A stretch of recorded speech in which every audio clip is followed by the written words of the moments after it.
성탄절을 맞이해서 여러분 가정마다 우리 아기 예수님이 주시는 참된 은혜와 사랑이 풍성하시기를 주의 이름으로 축복합니다. 어떤 목사님이 성탄절 2부 행사를 마치고 예배당을 이렇게 나가는데 교회 앞에다가 어떤 사람이 군밤 가게를 만들어 가지고 군밤 장수를 하더라는 거예요. 그래서 군밤 하나 팔아줄까 하고 가가지고 나 여기 교회 목사인데 이거 군밤 한 봉지 얼마냐고 그랬더니 이 군밤 장수가 하는 말이 이쪽 거는 1,000원이고 이쪽 거는 2,000원이고 이쪽 거는 5,000원입니다 그러더라는 거예요. 근데 목사님이 이렇게 봐도 봉지의 크기가 별로 차이가 없는 거예요. 차이가 없는데 하나는 1,000원이고 하나는 2,000원이고 하나는 5,000원인 거예요. 아니 이게 내가 볼 땐 개수가 다 비슷비슷해 보이는데 왜 이렇게 차이가 나냐고 그랬더니 이 군밤 장수가 하는 말이 목사님 잘 들어보세요. 이쪽에 있는 이 1,000원짜리가 고요한 밤입니다. 요 2,000원짜리는 거룩한 밤입니다. 그러니까 목사님이 어이가 없어요. 그럼 저 5,000원짜리 뭡니까? 그건 주 예수 나신 밤입니다. 목사님 어느 밤을 택하시겠습니까? 네? 그러니까 어쩔 수 없이 비싸지만 5,000원 내고 주 예수 나신 밤을 살 수밖에 없는 거예요. 여러분 오늘 이 날이 어떤 날입니까? 단순히 석탄일처럼 인류의 성자 위대한 사람이 태어난 그런 날을 기념하는 날이 아니에요. 여러분 오늘 이 날이 우리를 위해 기쁨을 주려고 온 레크레이션 강사를 반기는 그런 날이 아니에요. 여러분 오늘 이 날이 우리의 병든 몸 치유하려고 하는 의사를 반기는 그런 날이 아니에요. 오늘 이 날이 무슨 날인지 아십니까? 오늘 우리의 모든 죄와 죽음으로부터 우리를 살리시고 구원하실 구세주가 오신 날인 줄 믿습니다. 지난달에 로마 교황청에서 참 흥미로운 발표를 하나 했어요. 우리한테는 별로 흥미롭지 않으나 그들에게는 수백 년 동안 해결되지 않는 문제였어요. 그게 뭐냐면 마리아에게 공동 구세주라는 칭호를 이제 쓰지 않겠다는 거예요. 이미 우리 기독교, 우리 개신교회는 500년 전에 이 문제를 정리했는데 로마 카톨릭 교회는 이 문제 가지고 수백 년 동안 논쟁을 벌였어요. 마리아는 과연 예수님과 함께 공동 구세주냐 아니냐? 공동 구세주라고 하는 파, 그렇지 않은 파가 계속 심지어 교황들끼리도 이 문제가 견해가 달랐단 말이에요. 근데 공식적으로 지난달에 마리아는 공동 구세주가 아니고 예수님의 어머니시다. 이 결론을 내린 거예요. 여러분 우리가 볼 때 별거 아닌 것 같지만 이 말 한마디 자체에 수십만, 수백만, 수천만의 영혼의 구원의 문제가 달렸어요. 여러분 오직 이 땅에 우리를 구원하실 구세주는 예수님밖에 없는 줄 믿습니다. 그래서 오늘 이 날이 귀한 거예요. 예수님께서 나사렛에서 안식일을 맞아 어느 날 해당에 가셨어요. 그리고 해당에 가셔가지고 이제 성경 말씀을 읽습니다. 보통 당시에 이제 해당이 마을마다 있어가지고 그 해당에서 이제 모이면 먼저 이제 해당자에게 내가 오늘은 좀 성경을 읽고 싶습니다. 그리고 그 성경 말씀을 받은 은혜를 나누고 싶습니다. 그래서 이제 몇 사람을 이렇게 선정을 해요. 특별히 무슨 목사가 있는 게 아니고 그래가지고 이제 예수님도 나도 이 본문을 좀 읽겠습니다. 이렇게 신청을 한 것이죠. 그래서 읽었던 말씀이 이사야서 61장의 말씀입니다. 그리고 그 이사야 61장의 말씀을 읽고 예수님이 오늘 뭐라고 말씀하셨습니까? 너에게 들은 이 말씀, 너의 귀에 들린 말씀이 지금 그대로 이루어졌다는 거예요. 그러니까 이사야 선지자가 활동하던 시대는 지금 예수님의 시대보다 수백 년 전인데 그 수백 년 전에 이사야 선지자가 예언했던 말씀이 지금 누굴 통해서요? 예수님을 통해서 그대로 이루어졌다는 거예요. 그러면 그대로 그 이루어진 내용이 뭐냐 그 말이에요. 그 내용을 우리가 한 번 더 읽어보려고 합니다. 우리 18절 19절이죠. 이사야서 61장의 말씀을 예수님이 인용하신 건데요. 18절 19절 시작. 주의 성령이 내게 임하셨으니 이는 가난한 자에게 복음을 전하게 하시려고 내게 기름을 부으시고 나를 보내사 볼이 된 자에게 자유를, 눈먼 자에게 다시 보게 함을 전파하며 눌린 자를 자유롭게 하고 주의 은혜의 해를 전파하게 하려 하심이라 하였더라. 먼저 우리가 주목하는 것은 끝에 주의 은혜의 해를 전파하게 하려 하십니다. 그러니까 이사야 선지자가 장차 메시아가 올 텐데 그 메시아가 누구냐? 은혜의 해를 전파하러 오시는 분이다. 이렇게 이사야 선지자가 이야기를 했는데 예수님이 뭐라고 말씀하냐면 그때 예언한 그 은혜의 해를 전파하러 오신 그 분, 그 예언한 사람이 누구냐? 바로 나라는 거예요. 예수님이 본인을 그렇게 소개하는 거예요. 예수님은 어떤 분이라고요? 우리에게 은혜의 해를 주러 오신 분입니다. 그럼 여기 은혜의 해라는 게 뭡니까? 이 은혜의 해라고 하는 것은 구약 성경의 신년입니다. 신년. 그럼 이 신년이라는 말 이게 어디서 왔을까? 히브리어는 요벨이라는 단어에서 왔어요. 요벨. 요벨은 뭐냐면 당시 제사장들이 지니고 있던 뿔 나팔입니다. 여러분도 드라마나 영화 같은 데 보셨을 텐데 이렇게 뿔 약간 휘어진 이런 뿔 이걸 들고 다니다가 필요할 때마다 이걸 불게 되는데 특별히 어느 때 부느냐? 레위기서 25장 8절에 보면 이렇게 되어 있어요. 너는 7 안식년을 계수할지니 이는 7년이 7번인즉 안식년 7번 동안 곧 49년이라. 7째 달 열흘 나는 속죄일이니 너는 뿔나팔 소리를 내되 전국에서 뿔나팔을 크게 불지며 그랬어요. 자, 우리 대광교회 성도들은 산수 잘 아시죠? 산수? 자, 안식년이 몇 년이에요? 7년. 7년마다 안식년이 오잖아요. 근데 그 안식년을 7번 지내라는 거예요. 그럼 몇 년이에요? 역시 우리 대광교회 성도들. 우리 수학 선생님이 우리 대광교회에 계시기 때문에 수학을 잘 하시는 거예요. 그 49년이잖아요. 그리고 49년이 지난 다음에 50년째가 되던 때에 몇 월 며칠이요? 네, 7째 달 열흘 7월 10일에 속죄를 맞이하게 될 때 뭘 불라고요? 뿔나팔을 뿡뿡 불라라는 거예요. 그때 이 여기 뿔나팔이 히브리어로 요벨이에요. 요벨. 그래서 50년째를 우리가 희년이라고 하는데 이 요벨이라는 말을 이제 영어 문화권 뭐 미국이나 영국 사람들은 그냥 그 히브리어를 음역한 거예요. 읽는 그냥 소리 나는 대로 읽어 본 거예요. 그래서 요벨을 주빌리라 그럽니다. 영어로는 주빌리 이게 신년이에요.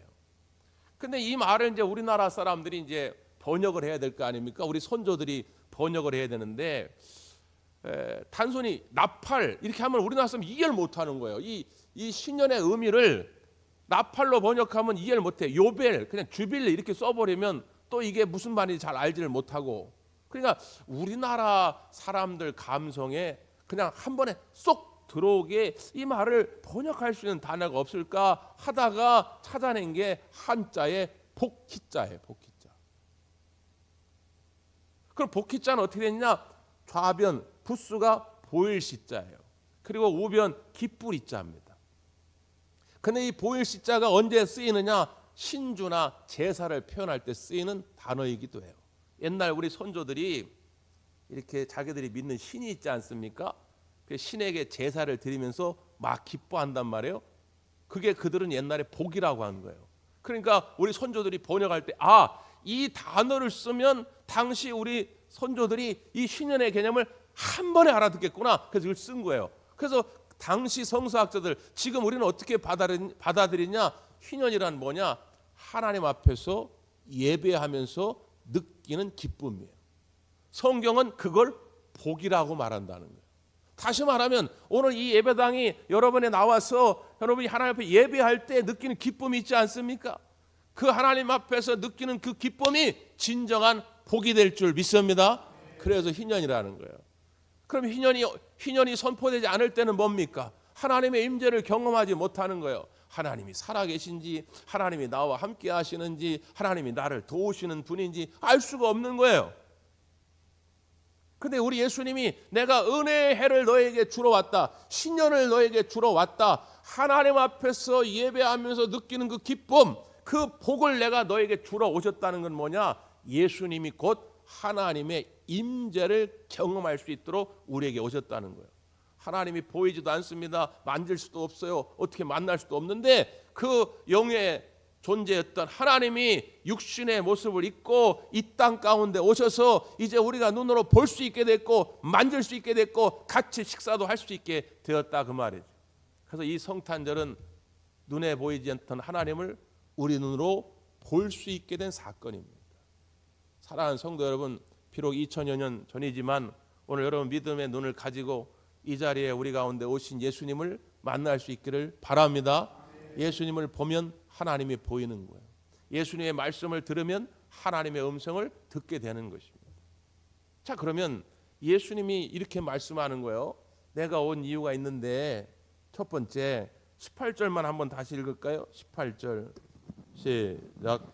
주의 성령이 내게 임하셨으니 이는 가난한 자에게 복음을 전하게 하시려고 내게 기름을 부으시고 나를 보내사 포로된 자에게 자유를, 눈먼 자에게 다시 보게 함을 전파하며 눌린 자를 자유롭게 하고. 이사야서 61장 1절은 이렇게 되어 있어요.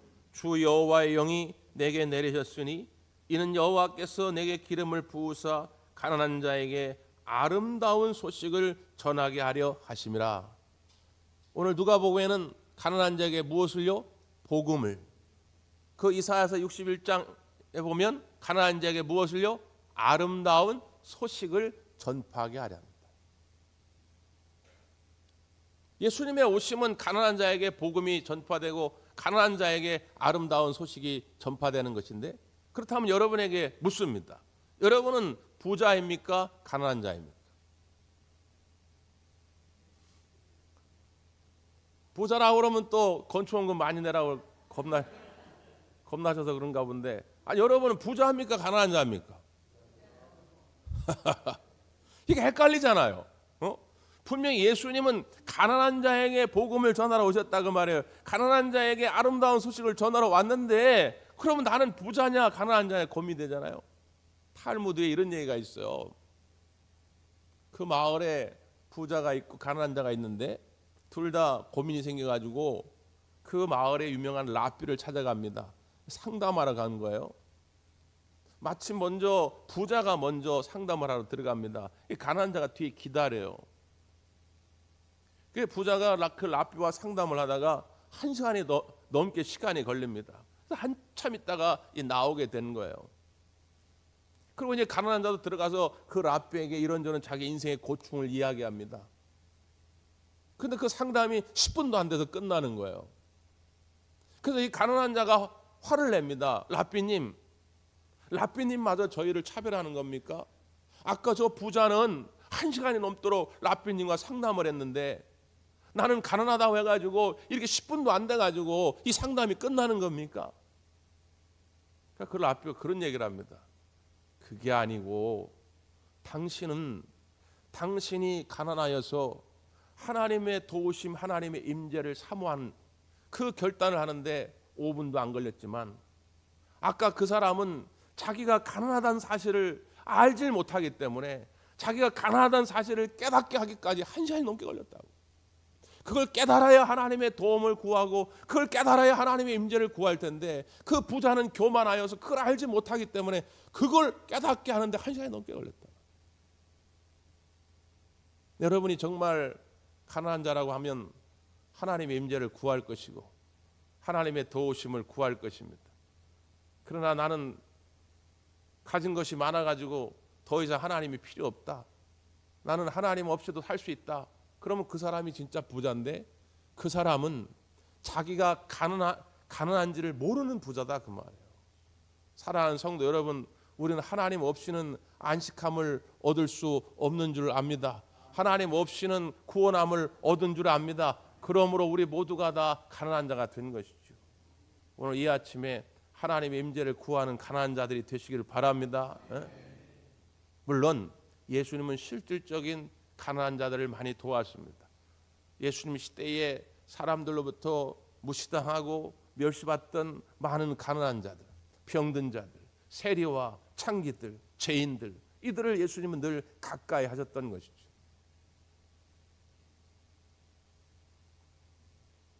이사야서 말씀을 나누면서 그때 수요예배 때도 말씀드렸는데 한번 기억을 더듬으면서 맞춰보십시오. 요즘 K-팝 데몬 헌터스 영향으로 전 세계적으로 유명한 한국 모자가 있습니다. 뭘까요? 네, 갓입니다. 갓. 거기 저승사자가 쓰고 나오니 갓이 무슨 의미인지도 모르고 지금 전 세계적으로 이 갓이 유행이에요.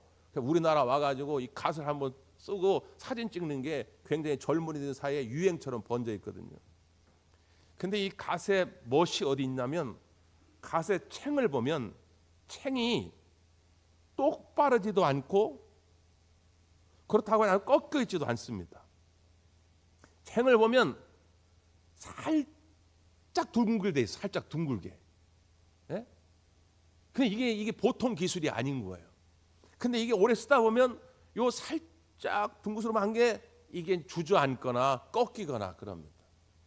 그러면 이제 전문가한테 가서 그걸 맡기는 거예요. 그러면 인두질을 해가지고 이걸 아주 멋들어지게 살짝만 둥그스름하게 이걸 만들어요. 이걸 전문 용어로 뭐라 하는지 아십니까? 트집을 잡다 이렇게 말합니다.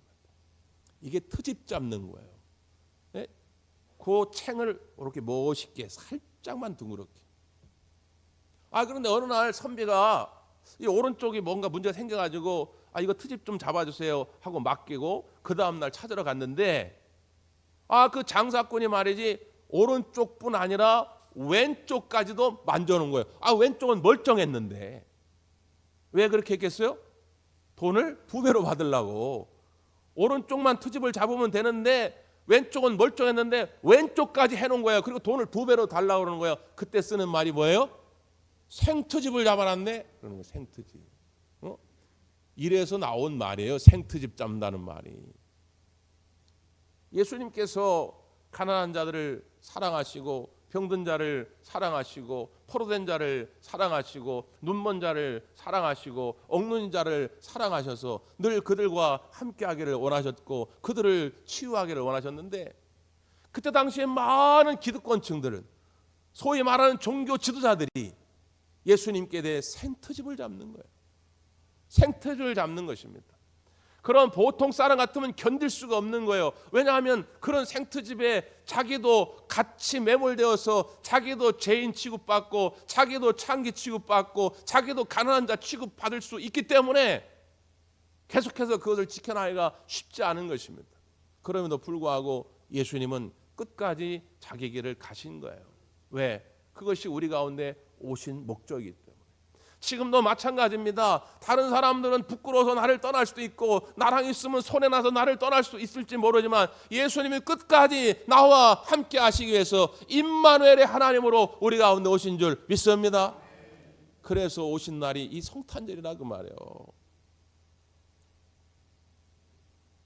심윤경 씨가 쓴 나의 할머니 이야기라고 하는 글이 있는데 거기 그분의 할머니에 대한 이야기입니다.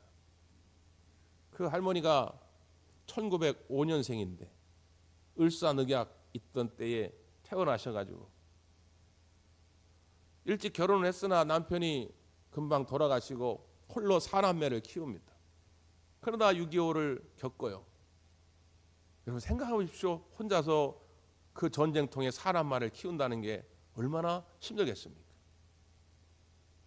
그렇게 해서 이제 자식들을 키우고 손자 손녀들을 다 보게 되었는데 그 할머니는 단 한 번도 자기 자식들이나 자기 손자 손녀들에게 그런 표현을 안 한다는 거예요. 야, 너희들 그거 가지고 너무 엄살 피지 마. 내가 옛날에 고생한 거 비하면 지금은 아무것도 아니야. 왜 어르신들이 그런 말씀 많이 하시잖아요. 근데 자기 할머니는 그런 표현을 한 번도 쓰신 적이 없다는 거예요.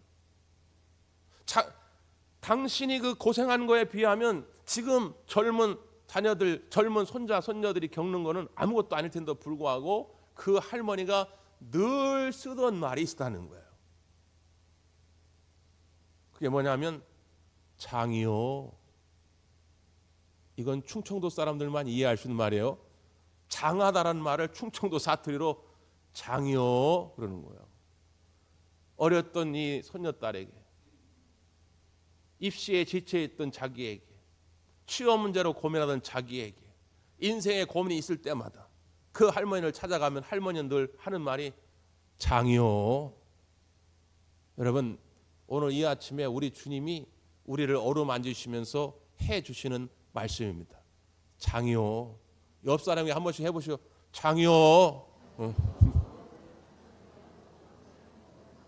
물론 그렇다고 해가지고 우리 예수님이 충청도 분은 아니신데 예수님께서 우리 가운데 오신 이유가 그거라 그 말이에요. 오늘 우리 본문에는 생략이 되어 있는데 이사야 61장 1절에는 이렇게 되어 있어요. 가난한 자에게 아름다운 소식을 전하게 하려 하심이라. 그 다음에 나를 보내사 마음이 상한 자를 고치며 이렇게 되어 있습니다. 마음이 상한 자를 고치며 포로된 자에게 자유를, 갇힌 자에게 노임을, 눈먼 자에게 다시 보게 함을 전하러 오셨다는 거예요. 마음이 상한 자를 고치는 겁니다. 남들은 다 알아주지가 않는 거예요. 여러분, 제일 억울하고 제일 슬픈 건 뭐냐면 나의 이 아픔을 함께 해줄 사람이 단 한 사람도 없을 때라는 것입니다. 우리가 이 추운 겨울에도 자기 억울함을 호소하기 위해서 길에서 자기의 의지를 소리 높여 외치는 사람들이 많이 있잖아요. 경제적인 문제 때문에 뭐 회사에서 억울하게 쫓겨나서 또 사기를 당해서 뭐 사법의 피해 때문에 막 길에서 막 그런 이 추위를 견디면서 외치는 사람들이 있습니다. 그들이 제일 기뻐하면서 눈물 흘릴 때가 뭐냐면 그 담당자, 그 문제를 해결해줄 책임자가 내려와서 손 한번 잡아주는 거예요. 수고하십니다. 장이요. 그러면 비록 문제가 해결 안 돼도 너무 기쁜 거예요. 나의 이 마음을 알아주는 사람이 있구나. 이 담당자인데, 소위 회사에서 높은 사람, 정부에서 높은 사람인데 그 사람이 와서 내 손 한번 잡아주면 그게 그렇게 놀라워가지고 막 눈물을 펄펄 흘립니다. 그게 뉴스에 많이 나오잖아요. 하물며 이 천지 만물을 지으신 우리 하나님께서 이 낮고 낮은 곳에 오셔서 지금 우리의 손을 붙잡아 주시면서 우리의 상한 마음을 치유하시면서 장여 2025년도 애썼다. 내가 네 마음 알아. 내가 다시 일으켜 줄게. 내가 너에게 자유와 회복을 줄게.